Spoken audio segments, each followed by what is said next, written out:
So this is my 3D printer. Here's all the filament. Right now, let's get down here.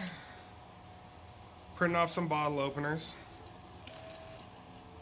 It goes quite slow for the first layer because it's printing on glass, and if you're not careful, that will it'll smear it all over the glass. Speeds up quite a bit once it gets on later layers. So you can see those aren't very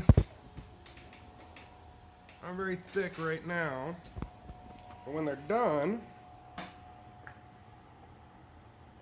they'll end up looking something like that. You put a little penny in there, and they work like a champ.